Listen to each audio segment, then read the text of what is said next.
Bonsoir la famille, bonsoir la communauté congolaise, bonsoir la grande famille chrétienne. C'est bien moi, Michaud La Grâce Télévision. Ça fait quand même un bon bout de temps que je ne fais pas des émissions parce que je vous ai toujours dit que je ne suis pas vraiment trop disposée. C'est le travail qui m'empêche. Voilà. C'est pourquoi aujourd'hui, tellement que le sujet est énorme, les sujets demandent à ce que l'on puisse à ce que nous puissions prier pour la personne. C'est pourquoi je viens. De quoi il s'agit, les amis? En tout cas, c'est très, très grave. Des choses qui se passent dans la famille des Marcelo, dans la famille du pasteur Marcelo, c'est énormément grave, les amis. Nous tous, nous savons que pasteur Marcelo, en ces moments, il est veuve. Il avait perdu sa femme. Et alors, le sujet que je vais vous ramener, ça sera étonnant. Il avait déjà perdu sa femme. Mais là, il y a une dame qui vient d'avoir une révélation que bientôt, il va aussi perdre sa fille. Quelle fille? Parce qu'il en a deux. Une est normale, l'autre, c'est une albinos. Mais là, aujourd'hui, on ne va pas parler de celle qui est albinos, mais on va parler celle qui est normale. Donc, c'est sa troisième. Si vous remarquez bien, vous allez voir, la fille, elle était tout le temps, au moment du deuil, au moment de l'enterrement, au moment de l'exposition du corps de sa maman au stade du 20, Tata Raphaël, la fille était tout le temps à côté de son père. C'est de la fille dont nous allons parler aujourd'hui. C'est de la fille dont la dame, la prophétesse, avait vu dans ses visions que la fille était décédée, allongée sur une planche, et tout autour d'elle, il y avait les gens habillés en noir. Et la dame, elle était habillée en blanc pour aller sauver la fille. Mais arrivée à l'endroit où elle devait sauver la fille, elle était dans l'impossibilité parce que pasteur Marcelo lui-même n'était pas d'accord. Il n'était pas d'accord parce que la fille était déjà bien avant, elle était déjà sacrifiée. Parce que après la mort de sa maman, c'est elle qui devait remplacer, c'est elle qui devait hériter des pouvoirs de sa mère. Et la dame nous a fait remarquer qu'au moment de l'enterrement, de l'exposition du corps de maman Blanche, si vous regardez bien les photos de la petite fille, vous allez trouver sur son cou, il y a les mayaka sous forme de zéké. Nous, on appelle ça zéké, des mayaka blancs. Vous-même, vous allez regardez bien sur les photos que je vous ai mis là. Il y a les mayaka. C'est que les marabouts utilisent pour faire les zékés. Les zékés, si vous avez un problème, vous allez chez les marabouts, ils vont prendre les zékés là, ils vont jouer avec, ils vont jeter par terre pour savoir de quel problème vous avez, les mayaka là, voilà. C'est ce que vous allez voir sur son cou. Et la dame signale que, à part les mayaka qu'elle porte au cou, elle en a encore au niveau de sa hanche. Donc ça veut dire que la fille, elle a déjà été sacrifiée. Donc, on dirait comme si, au moment du deuil, parce que si vous regardez les anciennes photos de la fille, elle ne portait pas ces colliers-là.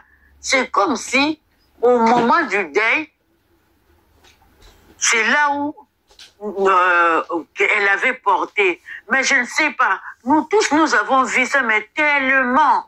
On était dans nos têtes, on avait la tristesse, on parlait beaucoup de la mort de maman Blanche.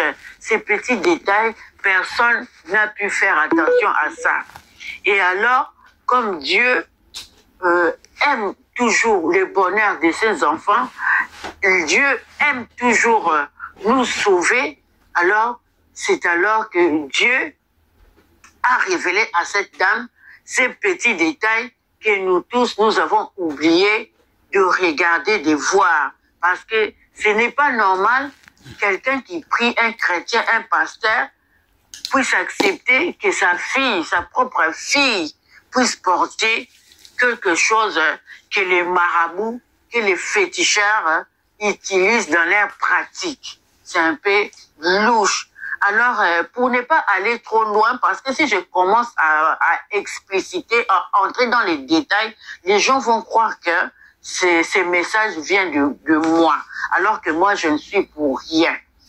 Vous allez écouter la dame, elle va tout expliquer, Voilà. Parce qu'il y a certaines personnes, quand on leur dit, ils ne comprennent pas. Quand on leur dit, il faut faire attention, là où vous allez prier, là où vous mettez vos pieds, les gens ne comprennent toujours pas. Alors, je vais vous laisser écouter comment cette dame, cette prophétesse, a expliqué comment elle a tout vu dans ce rêve et qu'est-ce que le pasteur Marcelo lui a dit quand la dame voulait sauver la fille. Et il y a aussi une des cousines des mamans blanches, elle a toujours vécu dans la même maison avec maman blanche pendant qu'elle était encore vivante, pour soit l'aider, pour soit surveiller les enfants. La dame a expliqué pourquoi la fille, elle portait ces équés-là. Voilà. C'est la cousine même des mamans blanches, au moment de ses rêves, lui a donné la signification de ces colliers qu'elle porte dans son cou et au niveau de sa hanche. Je vous laisse écouter et à chaque moment, je ne manquerai pas de vous faire des commentaires. Voilà, merci. Par rapport à la fille de Marcelo Tonassi, c'était dans un rêve que le Seigneur m'a fait montrer ça. Et dans ces rêves-là, je me suis vu, le Seigneur m'a transporté chez Marcelo. Je n'ai pas été arrivé dans la clôture de Marcelo, mais j'étais resté comme si j'étais sur une colline. J'étais là et le Seigneur me parlait maintenant qu'est-ce qui se passe chez Marcelo. Là, j'étais là avec le Seigneur, mais j'étais à mesure de regarder ce qui se passe dans la clôture de Marcelo. Et j'ai vu la porte était ouverte. Et quand la porte était ouverte, mes bien-aimés, je vis les gens entrer là-bas chez Marcelo. Mais ils étaient tous en noir, habillés en noir. Et tout le monde pleurait. Et quand je voyais ça, je me demandais, Seigneur, c'est quoi ça? Pourquoi les gens pleurent là-bas? Qu'est-ce qu'il y a? Et le Seigneur m'avait dit que là, il y a deuil. Et quand le Seigneur me parlait comme ça, le Seigneur me disait que celui qui est mort, c'est l'enfant de Marcelo Tonassi. Et moi, j'ai dit au Seigneur, mais il n'y a pas longtemps, sa femme vient de décéder. Et le Seigneur me disait, Francine, attendez, je vais te faire montrer quelque chose et puis je vais t'envoyer chez Marcelo Tonassi. Et le Seigneur me montrait une fille qui était allongée quelque part. C'était comme un lit là où elle était allongée. Et je voyais comment on lui faisait porter un collier. Un collier qui est traditionnel, qui est comme un collier qui a des talismans, quoi. Et quand j'étais là, je disais, Seigneur, c'est quoi ça? Et le Seigneur commençait à m'expliquer comment l'enfant de Marcelo était sacrifié, était dédié par de dieux étranges que Marcelo, c'est qu'il fait. Parce qu'il ne sert plus Dieu. Et quand le Seigneur commençait à m'expliquer tout ça, à me montrer ça, et je demandais au Seigneur, Seigneur, ne peux pas aider cette fille à revenir encore sur terre, à retrouver encore sa vie. Et le Seigneur me disait que la fille ne parle vraiment, mais la fille est spirituellement. Mais physiquement, je te montre qu'elle est, mais elle ne pas montre. Et c'est quand le Seigneur commence à m'éclairer maintenant, il m'a dit que, tu vois là-bas, ils sont en train de pleurer pour la fille.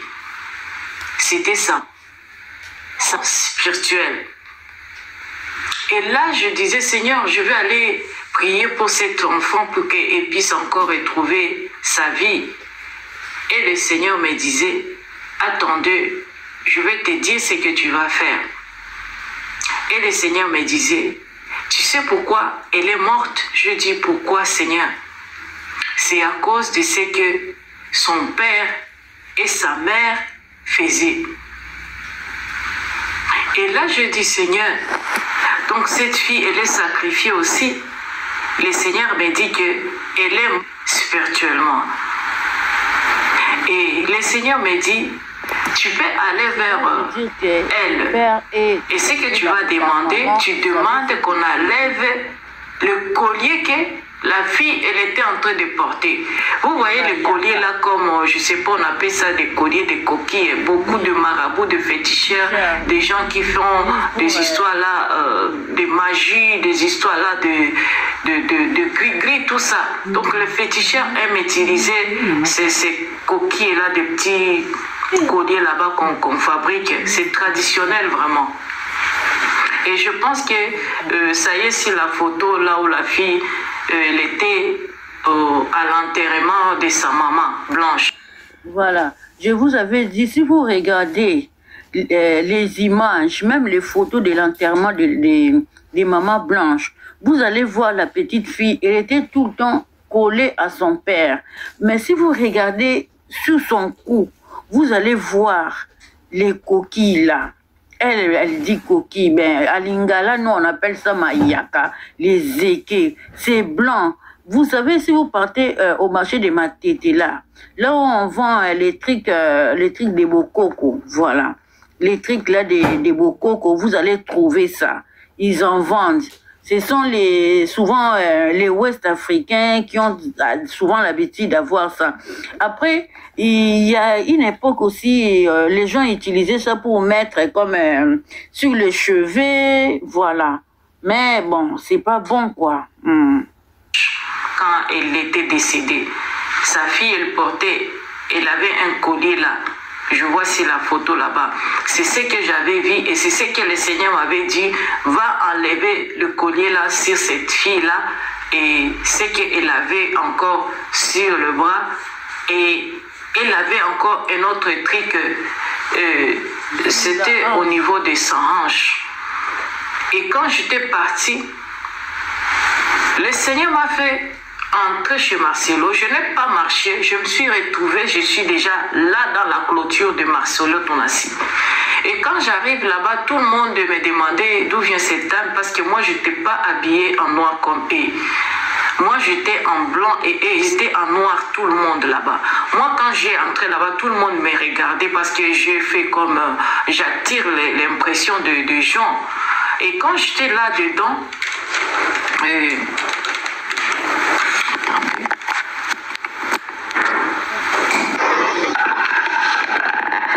Donc, mes bien-aimés, quand j'étais arrivée là-dedans, je me suis vu que tout le monde me regardait comme si je suis un étranger, quoi.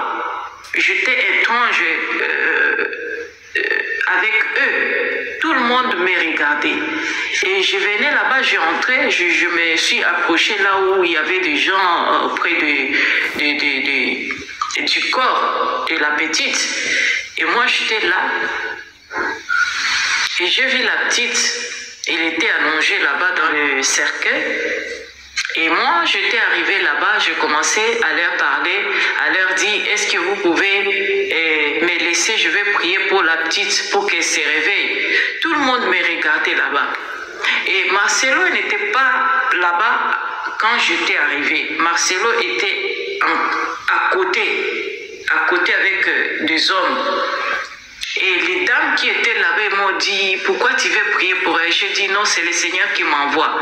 Et tout le monde commençait à me dire, non, tu viens d'où? Je dis, le Seigneur m'envoie pour que je puisse prier pour votre enfant, pour qu'elle puisse revenir sur terre, pour qu'elle puisse avoir encore la vie. Et puis, tout le monde me disait, non, tu ne peux pas faire ça. Pourquoi? Oh, elle est déjà décédée. Je dis, non, je sais ce que je vais faire, elle va se réveiller. Et tout le monde, quand ils ont écouté ça, c'était vraiment une monde commençait à savoir je viens d'où, je suis qui. Et l'histoire était arrivée vers Marcelo. Marcelo, il est venu, il a dit, c'est qui cette femme? Il a dit que c'est une servante de Dieu, il veut prier pour la petite et il va être ressuscité. Et Marcelo a dit non, il faut cette femme ici, il faut enlever cette femme ici. Marcelo a dit comme un chat, c'est comme un lèvre là-bas, que je dois sortir de là. Et moi, je commençais à dire, je vais faire ce que le Seigneur m'a dit de faire pour que votre enfant puisse se réveiller. Il a dit non, moi aussi je suis un pasteur. Non, son temps est fini maintenant.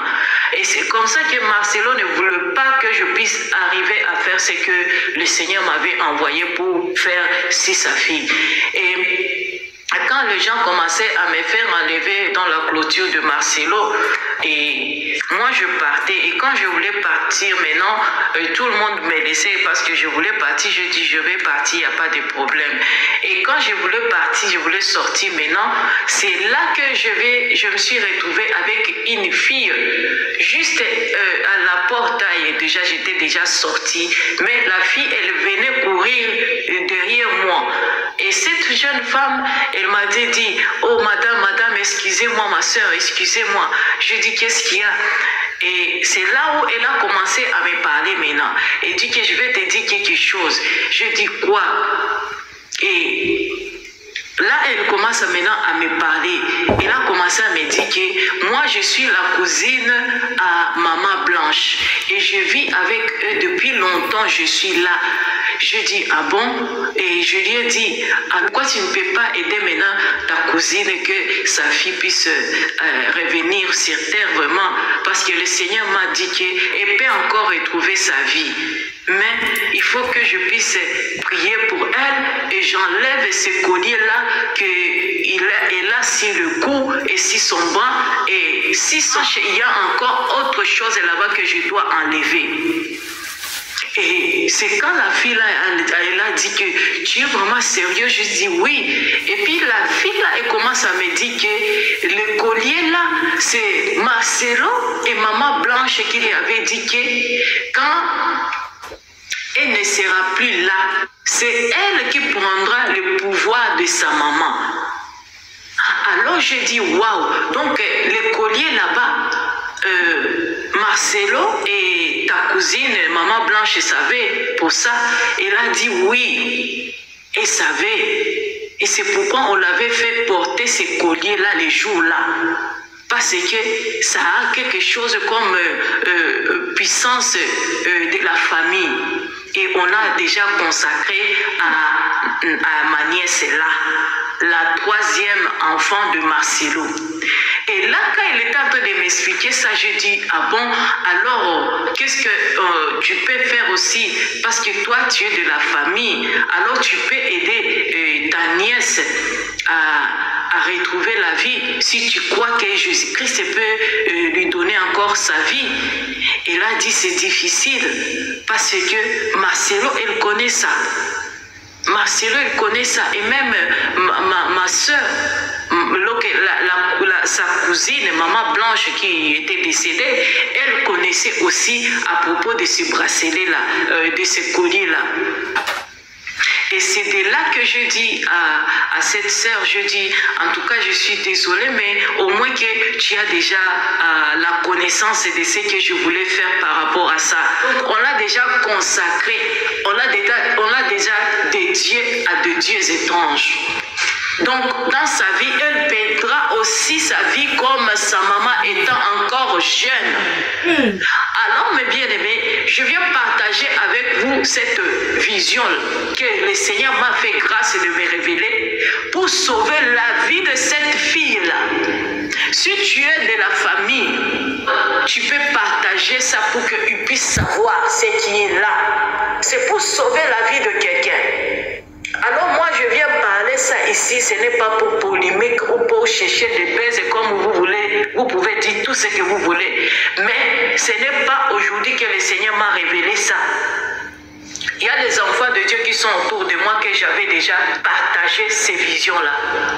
Et les jours-là, j'avais même prié, pleuré toute la nuit pour cette fille-là, sa vie.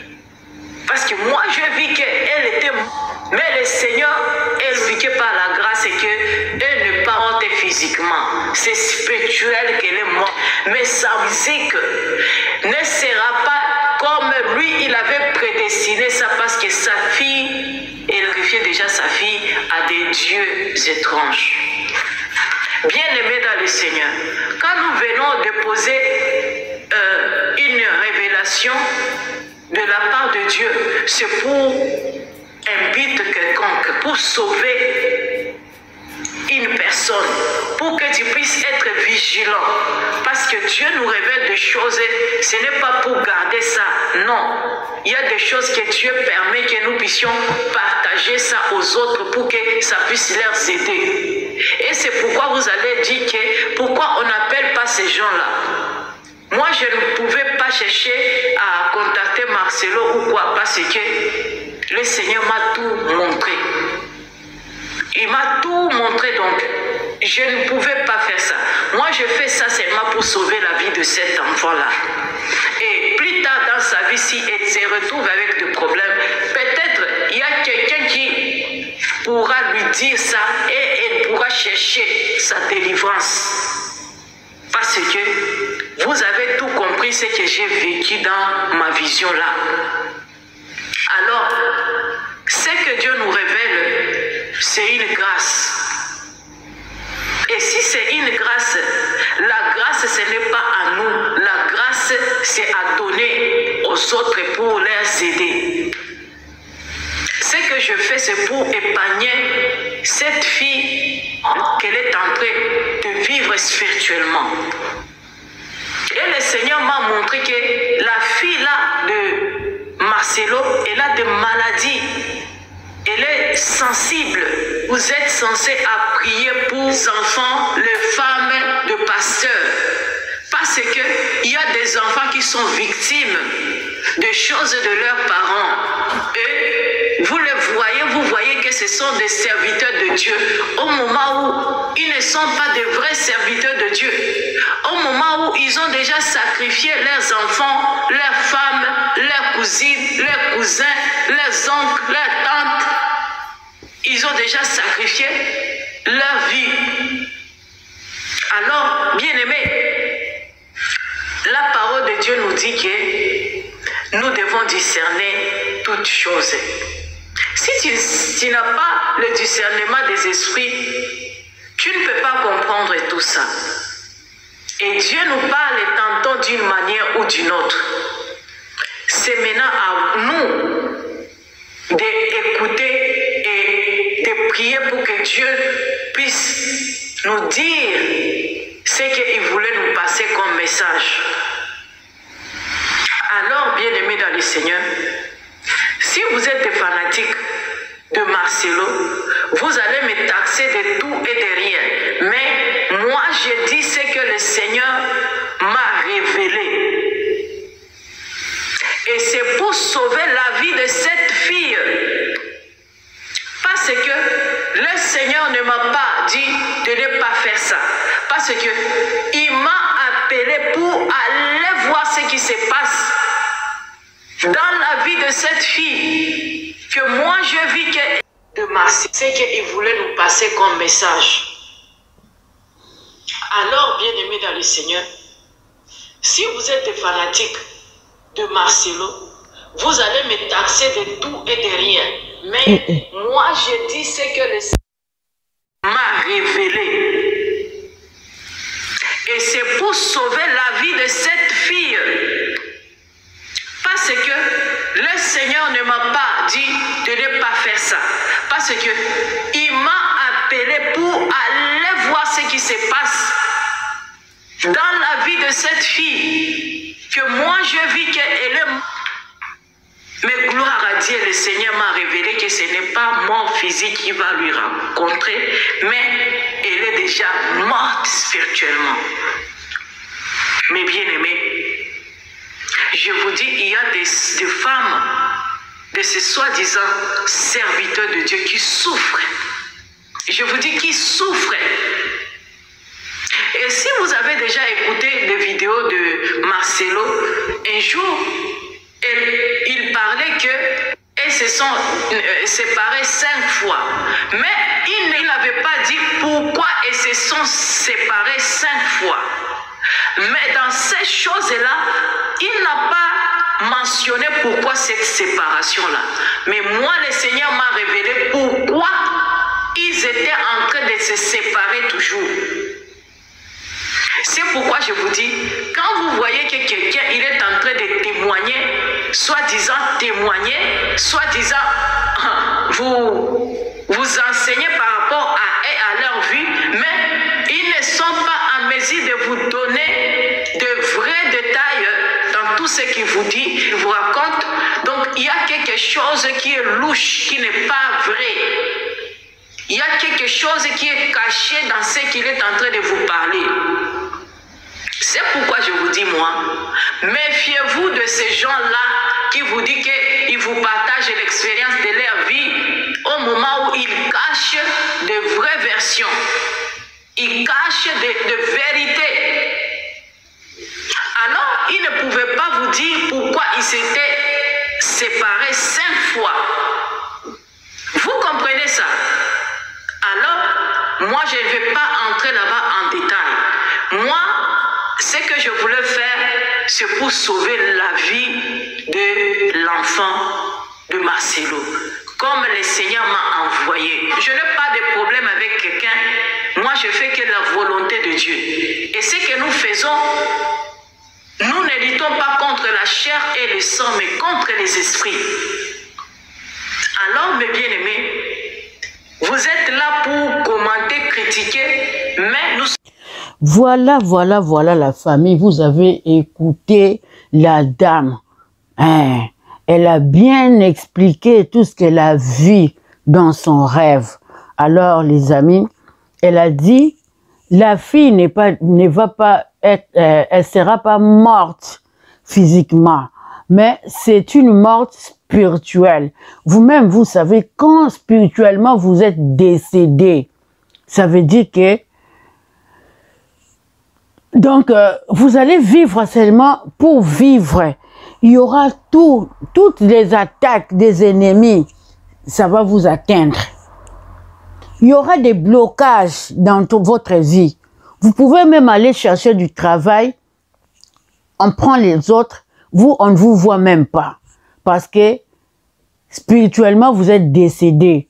Quand votre spirituel est mort, alors les corps, ça va rester seulement comme ça, vous vous promenez, mais on voit que c'est vous. Mais vous n'avez pas les chances parce que votre vie a été déjà détournée. On a détourné votre vie. Tout ce que Dieu avait préparé, des bonnes choses qu'il avait préparées pour vous, ça a été déjà tué. Ça a déjà été tué spirituellement. Donc, en spirituel, vous marchez sur les pas de l'ennemi. Alors, il faut faire attention. Vaut mieux que je meure, je disparais, que de vivre. On me voit seulement vivre comme ça et en spirituel, je suis décédé. Vous allez rater beaucoup d'opportunités. Il y a des gens, on est en train de donner des visas là-bas à l'ambassade et quand vous allez vous présenter, vous reflétez l'image de quelqu'un qui est déjà décédé. Vous reflétez l'image d'un animal, d'un chien. Vous avez un passeport, on vous dit que ce passeport-là, c'est pas vous. La mort spirituelle. Ça crée aussi des maladies. Tout le temps des attaques, c'est seulement pour vous détruire, pour que vous ne vivez pas votre vie comme Dieu l'avait prédit pour vous. En tout cas, la famille, il faut vraiment chercher, hein, là où on prie en vrai et en vérité. Dans les endroits où vous trouvez qu'il n'y a pas Dieu là-bas, faut pas y aller. Hein, faut pas y aller. En tout cas, quant à moi, je vous laisse. Je vous souhaite une bonne journée. N'hésitez pas d'aimer, de partager la vidéo et de vous abonner massivement. Alors, on se retrouve à la prochaine émission. Ciao, ciao.